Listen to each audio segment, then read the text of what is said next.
से अब इमरान खान साहब को सजा होने जा रही है। इसी खबर की जानिब आगे बढ़ा है, वो है 190 मिलियन पाउंड का। 190 मिलियन पाउंड क्या है नाज़रीन, काफी सारे तकरीबन अरबों रुपया कह लें कि जो मलक रियाज को जुर्माना किया गया था, और वो उस जुर्माने में है कि इमरान खान साहब को अल कादर यूनिवर्सिटी में यानी कि 190 मिलियन पाउंड में सजा हो जाएगी। यानी कहते हैं ओवरसीज पाकिस्तानियों को इमरान खान साहब कहेंगे तो वो अपना जो पैसा है, वो जो डॉलर है, जो केस बनते जा रहे हैं, ये इमरान खान साहब की अपनी गलत पॉलिसी है। एहतजाज करना हर जमात का हक। पर मैं आपको बता दूं कि जो डी चौक मैदान जंग बना हुआ था, या 9 मई पूरे मुल्क में मैदान जंग बना हुआ था, हुकूमत गई थी तो इमरान खान साहब ने एक खत लहराया था। ये देखो, अमेरिका से एक जो है कि जब आप अमेरिका को गाली भी देते हैं, फिर आप उससे कर्जे भी लेते हैं, फिर आपको अपने बच्चों के लिए अच्छी तालीम के लिए अमेरिका जा है कि ये जो 302 का केस बुशरा बीबी और इमरान खान पे बना है, ये अली अमीन गंडापुर पे क्यों नहीं बना? सोचने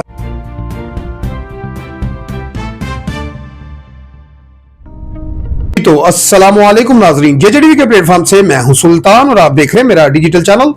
नाजरीन, जैसा कि आपको मालूम है, हर रोज एक नई खबर के साथ हम आपकी खिदमत में हाजिर होते हैं, और आज की जो खबर हम आपके लिए लेकर आए हैं वो है इमरान खान साहब के हवाले से।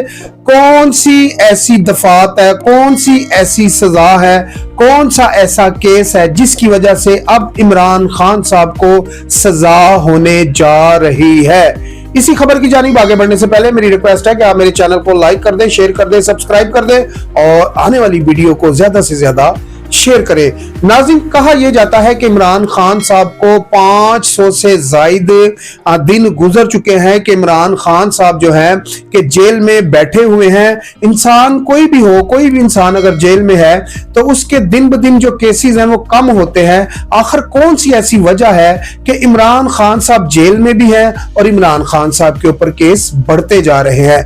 केसों के बढ़ने के हवाले से अगर बात की जाए नाज़रीन, तो जो 24 नवंबर का इमरान खान साहब ने कॉल दी थी एहतजाज की कि डी चौक में एहतजाज किया जाए, तो डी चौक पहुंचते पहुंचते उसके दौरान कह लें कि जो पीटीआई के जो काफिला था उसकी कोई गाड़ी थी, उस गाड़ी के नीचे कहा यह जाता है कि 3 रेंजर के जवान आए, वो गाड़ी उनको कुचला और उनको मार के चली गई। उसमें एक इस्लामाबाद के पुलिस एहलकार थे जो शहीद हुए। यानी कि ये 4 लोगों की जो FIR है 302 की, यानी कि जो कत्ल के केस है, ये भी इमरान खान साहब के ऊपर और बुशरा बीबी के ऊपर ये डल चुके हैं। और अब इनकी भी आने वाले दिनों में देखना ये होगा कि इमरान खान साहब के ऊपर 302 का ये केस चलेगा। क्या इमरान खान साहब को इसकी सजा मिलेगी? क्या इमरान खान साहब इसमें गिल्टी पाए जाएंगे? नाज़रीन, इसी तरह कहा यह जाता है कि जो जुल्फकार अली भुट्टो थे, उन्हीं के ऊपर भी इसी तरह का एक केस था सजाए कत्ल का, और कत्ल के केस के बाद जो है जुल्फकार अली भुट्टो को, यानी कि जो पीपल्स पार्टी के बानी थे, उनको सजाए मौत दे दी गई थी। तो इसी तरह नाज़रीन, अब इमरान खान साहब के ऊपर भी दीगर जो केसों के हवाले से जो तलवारें लट, इमरान खान साहब अच्छे खासे परेशान भी है, और इमरान खान साहब नहीं बल्कि अब पूरी पीटीआई यानी कि पूरी क़यादत, बुशरा बीबी और इमरान खान साहब की जो बहनें हैं वो भी काफी परेशान है। नाज़रीन, यहाँ पर मैं आपको बता दूं कि अब जो इमरान खान साहब के ऊपर केस कह लें कि जो बना हुआ था या केस की समाअत हुई और जिसका जल्द अब फैसला आने वाला है, वो है 190 मिलियन पाउंड का। 190 मिलियन पाउंड क्या है नाज़रीन, काफी सारे लोगों को पता भी होगा, काफी सारे लोगों को नहीं भी पता होगा। 190 मिलियन पाउंड वो है जनाब, 190 मिलियन पाउंड यानी कि जो बरतानिया में ब्लैक मनी पकड़ी गई ये रकम थी जनाब मलक रियाज साहब की। और मलक रियाज साहब की ये जो ब्लैक मनी थी, ये बरतानिया की हुकूमत ने कहने के इमरान खान साहब के दौरे हुकूमत में ये रकम पकड़ी गई थी, और ये 2018 में ये जो रकम थी ये आनी थी हुकूमत के खजाने में, लेकिन इसको डायरेक्ट हुकूमत के खजाने में नहीं मंगवाया गया। ये डायरेक्ट उस वक्त के जो चीफ जस्टिस थे वो थे साकिब निसार साहब, कहने के सुप्रीम कोर्ट के कहने के ये खजाने में रकम मंगवाई गई, जबकि ये रकम जो है आनी थी पाकिस्तान के खजाने में। आया इमरान खान साहब ने कौन सी ऐसी यहाँ पर गलती की जिस गलती की वजह से कि आज तक इमरान खान साहब के ऊपर 190 मिलियन पाउंड की तलवार लटक रही है? जनाब ये 190 मिलियन पाउंड ब्लैक मनी थी और ये ब्लैक मनी आनी थी पाकिस्तान के खजाने में, और ये कह लें कि सुप्रीम कोर्ट के खजाने में कैसे पहुंची ये भी हम आपको अभी बताएंगे। नाज़रीन यहां पर मैं आपको बता दूं कि ये 190 मिलियन पाउंड जो था ये कह लें कि जो मलक रियाज जो बैरिया टाउन के कह लें कि जो ओनर हैं जिनको बिजनेस टाइकून कहा जाता है, ये उनका पैसा था और उन्हीं दिनों में सुप्रीम कोर्ट ने तकरीबन अरबों रुपया कह लें कि जो मलक रियाज को जुर्माना किया गया था, और वो उस जुर्माने में तकरीबन 7 अरब रुपया मलक रियाज ने सुप्रीम कोर्ट को जुर्माना दिया और उसमें 190 मिलियन पाउंड भी बीच में शामिल कर दिया गया, जबकि 190 मिलियन पाउंड था पाकिस्तानी हुकूमत का, ना कि मलक रियाज के फाइन का। इमरान खान साहब ने उनसे कहा यह जाता है कि 240 कनाल जो जगह है ये फरा गोगी के नाम की गई।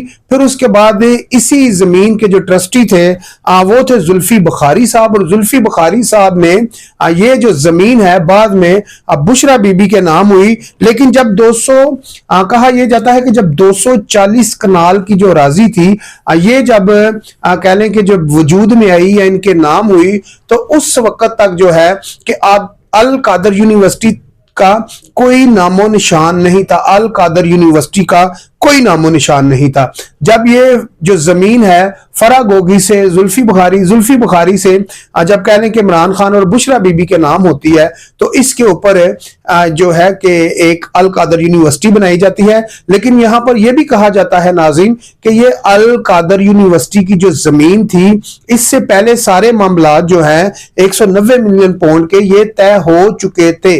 अब कह लें कि जो मंसूर अली खान ने खबर दी है, उनके जो कह लें कि जो मेरे अंदर खाने में कबूतर काम करते हैं, वो ये कहते हैं कि 190 मिलियन पाउंड में इमरान खान साहब को सजा हो जाएगी, और इन्हीं दिनों में, आज नहीं तो कल, कल नहीं तो परसों नहीं तो हफ्ते 10 दिन के बाद ये सजा हो जाएगी।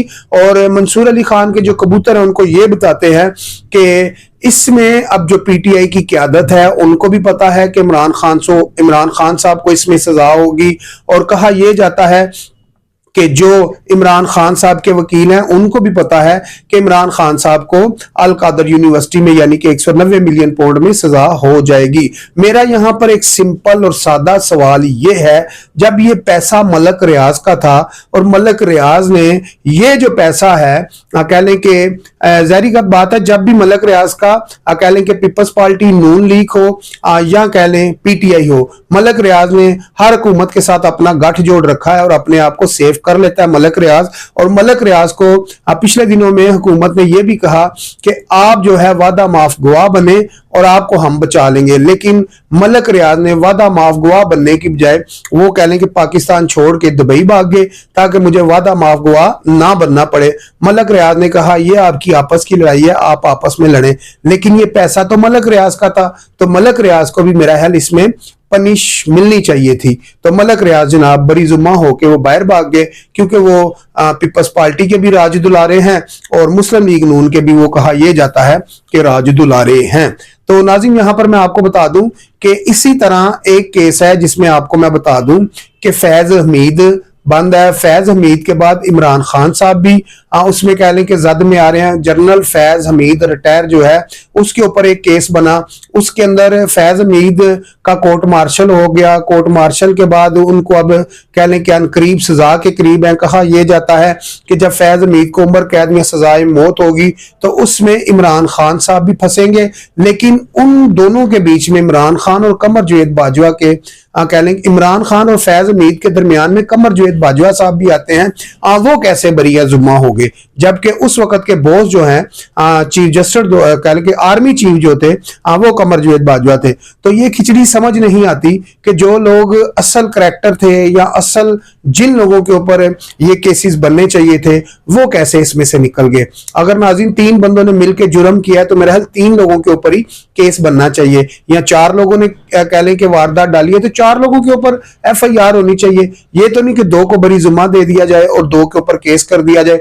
अब इसमें देखना यह है कि अमूमन ये होता है नाज़रीन कि जो वादा माफ गवाह बनता है वो भी बच जाता है, उसको भी कम सजा होती है, और जो मतलब असल नामिनेट होता है उसके ऊपर ज्यादा से ज्यादा कह लें कि जो कह लें कि सजा है उसको मिलती है। बढ़ते हैं नाज़रीन दूसरी खबर की जानिब। दूसरी खबर यह है जनाब कि जो इमरान खान साहब ने सिविल नाफरमानी के हवाले से कहा था कि अगर आप लोगों ने मेरी बात ना मानी तो मैं सिविल नाफरमानी की तरफ जाऊंगा, और जितने भी कह लें कि बाहर बैठे हुए लोग हैं जो कह लें कि जो पाकिस्तान से बाहर के मुल्कों में मजदूरी करने के लिए गए हुए हैं, जिनको हम ओवरसीज पाकिस्तानी कहते हैं, ओवरसीज पाकिस्तानियों को इमरान खान साहब कहेंगे तो वो अपना जो पैसा है, वो जो डॉलर है, जो रियाल है, जो दिनार है, वो पाकिस्तान भेजना बंद कर देंगे।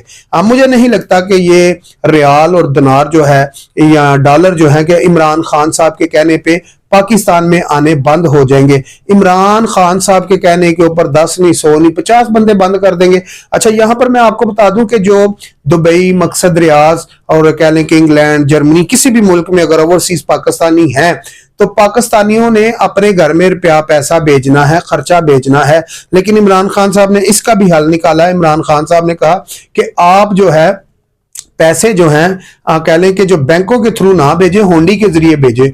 होंडी में यह है नाज़रीन, अगर होंडी वाला पकड़ा गया तो आपके पैसे भी जब्त हो जाएंगे, और कह लें कि जो आपका जो पैसा है, जो सरमाया है, वो सेफ नहीं है। तो वहां पर तो फिर इमरान खान साहब ने आपको नहीं पूछना कि आपका कितना पैसा डूब गया, चलो मैं आपको दे देता हूं।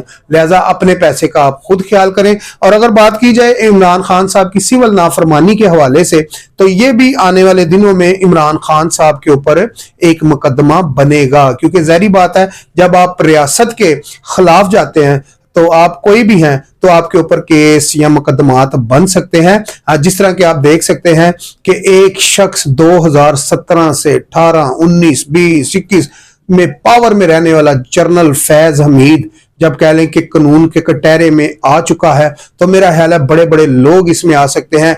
जनाब मियां मोहम्मद नवाज शरीफ 3 दफा के वजीर आजम रहने वाले, वो कई दफा कह लें कि इन अदालतों के कटहरे में आ चुके हैं। तो मेरा ख्याल है इमरान खान साहब का एक कह लें कि जो ट्रायल हो रहा है और इमरान खान साहब के ऊपर जो मजीद केसेस बन रहे हैं, तो जिस तरह मैंने आपको शुरू में कहा था कि आखिर कौन सी ऐसी वजह है कि इमरान खान साहब के ऊपर मजीद केस क्यों बनते जा रहे हैं, इसमें किसकी कमजोरी है, पार्टी की, क्यादत की, या इमरान खान साहब की अपनी। तो नाज़रीन इस व्लॉग से आप ये अंदाजा लगा सकते हैं कि इमरान खान साहब के ऊपर जो मुतअद्दिद केस बन रहे हैं और मजीद जो केस बनते जा रहे हैं, ये इमरान खान साहब की अपनी गलत पॉलिसी है।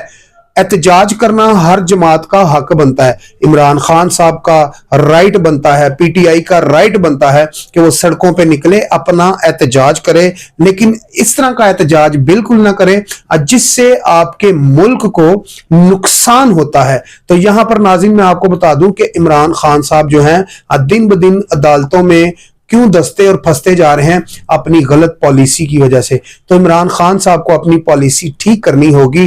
नाज़रीन आज कह लें कि यही वो इमरान खान साहब हैं जो कहते थे कि नून लीग वाले, पीपल्स पार्टी वाले ये तो चोर हैं, डाकू हैं, तो इनसे मैं कैसे बात करूं, जबकि इनके हाथ में कुछ है ही नहीं। इमरान खान साहब हमेशा ये चाहते थे कि मेरे जो मुज़ाकरात हैं, मेरी जो डील है वो कह लें कि एस्टेब्लिशमेंट से हो। तो एस्टेब्लिशमेंट ने हमेशा ये कहा, ISBR का भी कई दफा ऐसा पैगाम आया और कह लें कि ISBR ने भी ये कहा कि आप जो है सबसे पहले तो 9 मई की मुआफी मांगिए, तो फिर आपसे मुज़ाकरात होंगे। और वो भी ISBR ने ये कहा कि फौज आपसे मुज़ाकरात नहीं करेंगी, आप एक सियासी जमात हैं, आप सियासी जमातों से मुज़ाकरात करें और अपना जो है मामलात हैं वो क्लियर करें। लेकिन इमरान खान साहब ने कहा कि 9 मई की जो वीडियो है, जो फुटेज है, वो मुझे दिखाई जाए कि मेरे लोगों ने अगर की है तो मैं जनाब उनको पार्टी से दस्तबरदार कर दूंगा। तो मैं उनको पार्टी का मानता ही नहीं। तो यहां पर एक और इमरान खान साहब का भी कह लें कि जो अलीमा बीबी यानी कि जो इमरान खान साहब की बहन है, अलीमा खान साहबा ये कहती हैं कि इमरान खान साहब ये कहते हैं कि 9 मई पे और 26 नवंबर पे सॉरी, ये जो अभी सानिया हुआ, जो 24 नवंबर की इमरान खान साहब की कॉल थी और 26 नवंबर को जो डी चौक में लड़ाई झगड़ा हुआ। तो यहां पर मैं आपको बता दूं कि जो डी चौक मैदान जंग बना हुआ था या 9 मई पूरे मुल्क में मैदान जंग बना हुआ था, इमरान खान साहब कहते हैं इस पे आप एक कमीशन बनाए और कमीशन बनाए सुप्रीम कोर्ट 3 रुकनी बेंच हो और सीनियर जो कह लें कि जो जज हैं या चीफ जस्टिस हैं वो इसमें फैसला करें और 3 जो सीनियर हैं कह लें कि वो बैठे और इसमें फैसला करें कि 9 मई और 26 नवंबर को आखिर क्या हुआ था। और दूसरा मुतालबा इमरान खान साहब का यह है कि जितने भी सियासी कारकुन मजलूम गिरफ्तार हैं, जेलों में बंद हैं, उनके केस खत्म किए जाएं और उनको रिहा किया जाए। अगर उनको रिहा ना किया तो फिर तो जनाब मैं ओवरसीज पाकिस्तानियों को कहूंगा कि जनाब आपने पाकिस्तान में डॉलर नहीं बेचने। देखिए यहां पर इमरान खान साहब खुद फंस गए हैं। वो ये कहते हैं कि जो 9 मई के लोग गिरफ्तार हैं उन लोगों ने गिरफ्तार नहीं किया, उन लोगों ने जुर्म ही नहीं किया। तो फिर इमरान खान साहब फिर आप हुकूमत को धमकी क्यों लगाते हैं कि जब आपने ये 2 धमकियां, आपने 2 फैसले भी दिए गवर्नमेंट को, एक तो कमीशन बनाया जाए, दूसरा आपके जो पीटीआई के कारकुन हैं उनको रिहा किया जाए। अगर कारकुनों को रिहा ना किया गया, कमीशन ना बनाया, तो फिर इमरान खान साहब सिविल नाफरमानी की जो है कॉल दे देंगे और फिर कह लें कि जो पाकिस्तान में डॉलर आ रहे हैं वो बंद हो जाएंगे। फिर यहां पर इमरान खान साहब की जब 2022 में हुकूमत गई थी तो इमरान खान साहब ने एक खत लहराया था, ये देखो अमेरिका से एक जो है कि ये लेटर आया है, ये डोनाल्ड लू ने भेजा है और डोनाल्ड लू ने मेरी हुकूमत कराई है, अमेरिका ने मेरी हुकूमत करा दी है। आज हर बंदा अमेरिका के ऊपर आस उम्मीद लगाकर बैठा हुआ है कि जनाब खुदा का वास्ता है कि जो कह लें कि डोनाल्ड ट्रंप के अभी मशीर बने नहीं है, बनने जा रहे हैं, अभी उनका नाम फाइनल हुआ है, उनने एक मैसेज किया कि इमरान को रिहा करो। अब पूरी पीटीआई जो है अमेरिका के ऊपर उम्मीद लगा के बैठ गई है कि जनाब इमरान खान साहब को रिहा करा दो। जनाब ये वही अमेरिका है जिसको आप ये कहते थे क्या हम कोई गुलाम हैं, तो आज क्या आप गुलाम बनने के लिए तैयार हैं? तो फिर अगर आप गुलाम बनने के लिए तैयार हैं तो फिर आप जरूर अमेरिका को बोलें कि इमरान खान साहब को रिहा करवाएं। अगर आप गुलाम नहीं बनना चाहते तो फिर मेरा ख्याल है आपको ये चाहिए कि पाकिस्तान में जो आपके केसेस हैं उनको फेस करें, उनके साथ फाइट करें, अपने केस लड़ें। जिस तरह शहबाज शरीफ, नवाज शरीफ अपने केसों से रिहा हुआ है, इसी तरह अल्लाह ने चाहा तो इमरान खान साहब भी रिहा हो जाएंगे। हर किसी को जनाब अमेरिका का वीजा तो चाहिए, लेकिन अमेरिका को गालियां भी देते हैं। हर हुकूमत को अमेरिका से कर्जा तो चाहिए, लेकिन वो हुकूमत जब नहीं होती तो वो कहते अमेरिका की साजिश नामंजूर। तो यहां पर मसला ये है, अमेरिका को आपको मुराद भी चाहिए, पैसा भी चाहिए, डॉलर भी चाहिए, वीजा भी चाहिए, लेकिन आप कहते हैं कि ये जो लोग हैं हमारे दोस्त नहीं हैं, अमेरिका की साजिश नामंजूर, अमेरिका की फलानी प्लानिंग नामंजूर। तो मेरे भाई जब अमेरिका की प्लानिंग साजिश नामंजूर है तो फिर अमेरिका से आप लोग कर्जे भी लेते हैं, फिर आपको वीजा भी चाहिए। तो मेरा ख्याल है फिर अमेरिका के साथ हमें बाइकआउट करना चाहिए पाकिस्तान को। उसकी वजह यह है कि जब आप अमेरिका को गाली भी देते हैं फिर आप उससे कर्जे भी लेते हैं, फिर आपको अपने बच्चों के लिए अच्छी तालीम के लिए अमेरिका भेजना, किंग यूनिवर्सिटी होगी, ऑक्सफोर्ड यूनिवर्सिटी होगी, वहां पर आप अपने बच्चों को पढ़ाना भी चाहते हैं, तो फिर आप अमेरिका को गालियां भी देते हैं। तो यहां पर ये जो दोगली पॉलिसी है आप लोगों में, तो ये भी खत्म होनी चाहिए। ये सबसे ज्यादा जो पॉलिसी है ये सियासतदानों में और कह लें कि जो बड़े बड़े रिच लोग हैं उनमें पाई जाती है। और नाज़रीन यहां पर मैं आपको बता दूं कि आने वाले दिनों में जो इमरान खान साहब हैं, कहा तो ये जाता है कि जो डोनाल्ड ट्रंप के जो सेक्रेटरी हैं उनने एक ट्वीट भी किया और उनने ये कहा एक्स पे कि इमरान खान साहब को रिहा किया जाए। और आने वाले दिनों में हो सकता है कि इस हुकूमत के ऊपर ये प्रेशर बन जाए कि उनको इमरान खान को रिहा करना पड़ जाए। शायद इसी वजह से इमरान खान साहब का 190 मिलियन पाउंड में जल्द से जल्द फैसला लिया जा रहा है और इमरान खान साहब को सजा दी जा रही है। 190 मिलियन पाउंड हो गया फिर कह लें कि जो रेंजर और इस्लामाबाद पुलिस एहलकार शहीद हुए उसमें इमरान खान साहब को, बुशरा बीबी को सजा दी गई है। अच्छा, इसमें एक छोटी सी बात जो मेरी कह लें कि भूल गया मैं, उसमें यह था कि बुशरा बीबी, अली अमीन गंडापुर और इमरान खान साहब एक पेज पे थे। ये सारे लेके वहां से रैली निकले थे। इमरान खान साहब का आर्डर था और रैली की जो मेन क़यादत थी वो बुशरा बीबी के हाथ में थी, लेकिन उसको कमान कौन कर रहा था जनाब? ये सारी अवाम इकट्ठी किसने की थी? वो थे केपीके के अली अमीन गंडापुर। तो अली अमीन गंडापुर जो हैं, इन पे आखिर कौन सी ऐसी वजह है कि ये जो 302 का केस बुशरा बीबी और इमरान खान पे बना है, ये अली अमीन गंडापुर पे क्यों नहीं बना? सोचने वाली बात है। क्या अली अमीन गंडापुर, और जिस तरह पिछले दिनों में ये बातें भी निकल रही थी, अली अमीन गंडापुर और दीगर ऐसे जो पीटीआई में लोग हैं, वो कहा यह जाता है कि एस्टेब्लिशमेंट के कारे खास हैं। और एस्टेब्लिशमेंट के अगर कारे खास की बात की जाए तो वो इस वक्त की मौजूदा हुकूमत में भी होते हैं और है भी हैं। तो नाज़रीन, यहां पर मैं आपको बता दूं कि एस्टेब्लिशमेंट जो पाकिस्तान की एस्टेब्लिशमेंट है, कह लें कि हुकूमत में, ओपोजिशन में, हर जगह पे एस्टेब्लिशमेंट के लोग मौजूद है। इसीलिए तो मैं आपको कहता हूं कि हमें हुकूमतों के पीछे नहीं बल्कि पाकिस्तान के पीछे जाना चाहिए। और हमेशा सीने पे अगर किसी ने गोली खाई है तो वो फौज है, पाकिस्तानी आर्मी है। पाकिस्तानी आर्मी ने हमेशा अपनी जान का नजराना दिया है। और कह लें कि जो सियासतदान है वो तो हमेशा से आए, अपने कारोबार सेट किया, अपना बिजनेस सेट किया, पैसा बनाया, कभी कोई लंदन चला गया, कोई कहाँ चला गया, और आज एक जेल में बैठा हुआ है। और दीगर ऐसे मामलात आगे भी चलते रहेंगे। लेकिन आपको अपने मुल्क, अपने पाकिस्तान के बारे में सोचना है, अपनी फौज के साथ खड़ा होना है। इसी के साथ अपने भाई सुल्तान को इजाजत दीजिए। मिलते हैं अगली वीडियो में। अल्लाह हाफिज।